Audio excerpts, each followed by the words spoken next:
الرحمن الرحیم۔ صحیح بخاری حدیث نمبر 902۔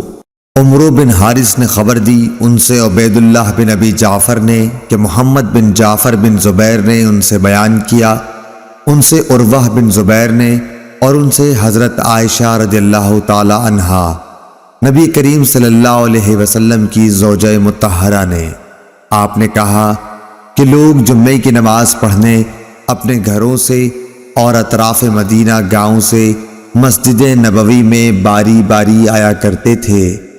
لوگ گرد و غبار میں چلے آتے، گرد میں اٹے ہوئے اور پسینے میں شرابور، اس قدر پسینہ ہوتا کہ تھمتا نہیں تھا۔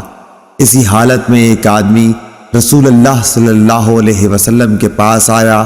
آپ نے فرمایا کہ تم لوگ اس دن جمعے میں غسل کر لیا کرتے تو بہتر ہوتا۔